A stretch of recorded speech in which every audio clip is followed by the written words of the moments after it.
So I wanted to make another video. Um, this one is a fun one. Years ago, I worked for what we'll call the Crown family. They were the family that had the four kids. The second to the oldest was named Joaquin. And I always was tasked with taking the kids Christmas shopping for each other. And so it was just mayhem. I think it required one of my bitch beyond pills. uh, anyway, year after year, we did this, and then I would help them wrap their presents for each other. So we had been to several stores this one year, and uh, we ended up in Goodwill. And this family does not need to shop at Goodwill. But I took him there because you can kind of find offbeat stuff there. So that's where we ended up. And Joaquin, we'd been in there a little while, and Joaquin comes up to me, and says, I found the present I want for Miguel. And I said, okay. And he says, can you just keep Miguel, distracted so I can buy this and get it out to the truck? I said, sure.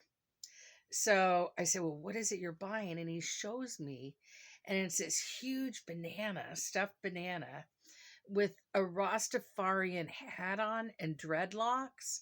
And it has these eyes, but it has these big, big red lips and these big eyes. And it's a Rasta banana. So I said, sure, And so he went ahead and bought it. And of course, I wasn't there Christmas morning, but he gave it to him for Christmas. And of course, I heard the aftermath. A wonderful, gee, thanks, Les, for the Rasta Banana now being part of their home. It was not a premeditated thing. It wasn't. But anyway, so this Rasta Banana kind of lived there now. Well, I had asked about it, and apparently Katarina, the daughter, had cut it open and used some of the stuffing for a project she was working on.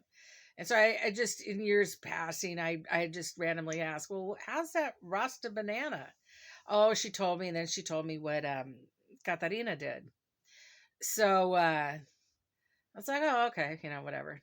And well, then I had my heart attack and my bypass, and I was in a coma. And unbeknownst to me, Miguel, when I started with these people, he was 18 months old. And so he'd been, my baby. And he and I'm close with all the kids. Really, I am. But Miguel, I've always kind of been a little extra special too, because he was my baby. Although I love them all equally. They joke around that I love him more, and I don't. I mean, I love them all, but that's that thing, And so anyway, unbeknownst to me, his mom tells me the story.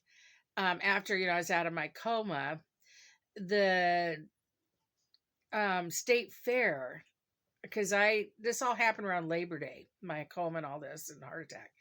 So they had gone up to the state fair, and Miguel had $20 in his pocket.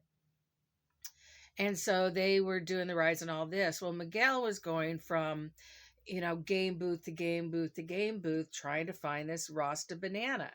And he found it at one.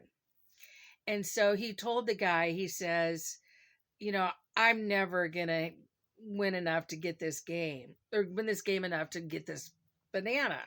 And I really, really want it. And he says, I've got $20 here. Can I just give you the $20? And the guy's like, that's not how it works. And then he went on to tell the story about his babysitter had a heart attack, and she's in a coma and all this. And, the mom Carlita was there um, with him, and she verified what he was telling her. He was telling the game guy. And so the guy just kind of did the transaction. Um, so there's a call coming in. I'm trying to like not pay attention to that. Sorry. So he was able to buy the Rasta Banana. Well, I was out of the coma, I think at least a couple days and or a day or two. Anyway, whatever. I was out a couple days out of my coma. And so I was able to see the boys. So we've got Joaquin, Miguel, and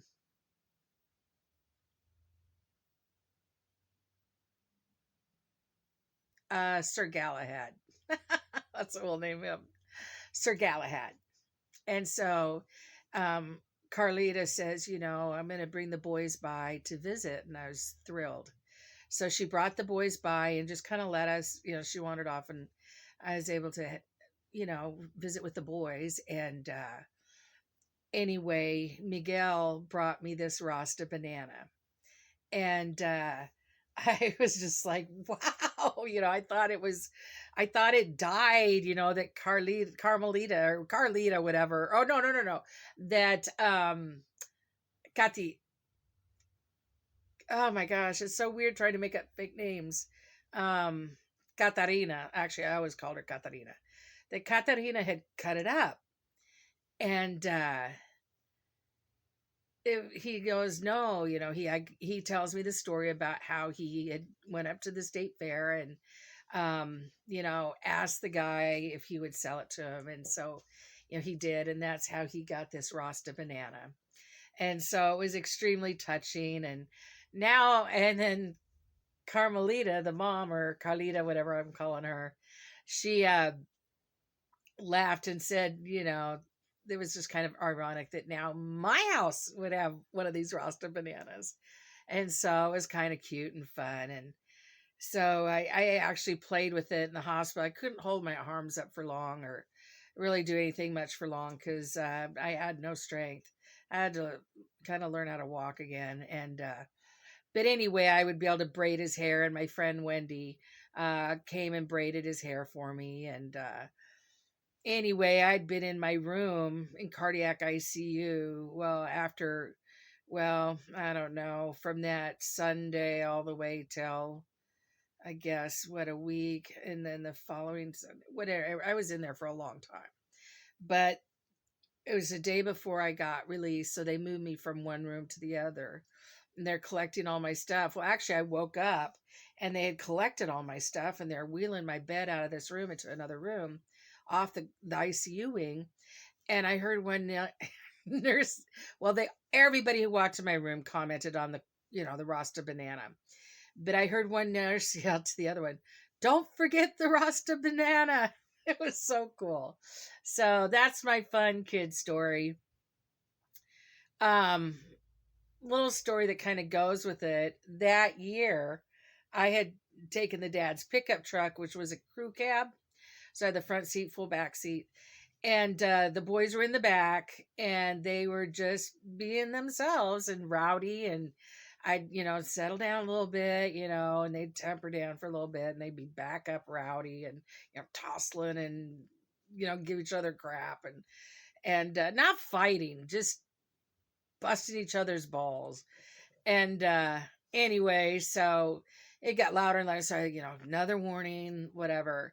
And third warning, and we're going to pull up to the Goodwill, as I said.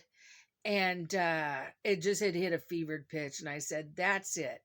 And Joaquin was the one that was really kind of firing things up.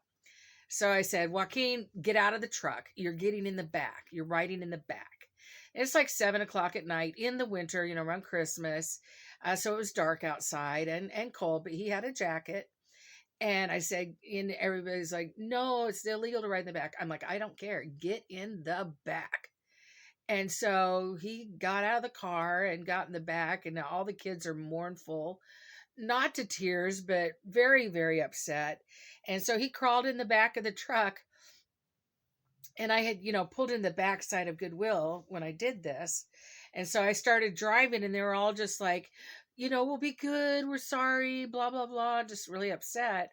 Well, all I did was drive from the back of the store and then parked at the front of the store. So that's as far as I went, and then they're like, you knew you were going to do that the whole time. So it's kind of funny. But yeah, I made him ride in the back of the truck for the width of the store. They were the most fun.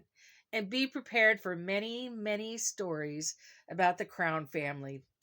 Um, yeah, I still go over there and spend the night when parents are out of town. And, one of the last times I was like, talking to Carlita, I'm like, really, I'm just there taking up space. I don't really do much. I may feed them, but oftentimes they opt for a bowl of cereal or the grandma feeds them. So I said, yeah, I'm just a body. And she says, well, it's just nice to know that, we have an adult here in case, something goes on. As I'm, walking out to my car, we're chatting, and I look up, and there's Sir Galahad on the roof. And I'm like, what are you doing up there? And he was just kind of joking around talking to me. And Carlita's like, who are you talking to? I'm like, it's Sir Galahad. He's on the roof. And she says, that's why you're here. So they are the most amazing family. I tell you, every time I take those boys, Sir Galahad and Miguel bust my chops, and they have a wonderful time just teasing the crap out of me. And of course, I love it, and I give it back, and it's just the most wonderful relationship I have. One of the most yeah. So the Rasta Banana lives with me. I wish I could show him to you, but he's somewhere in the spare room. Anyway, love you. Bye.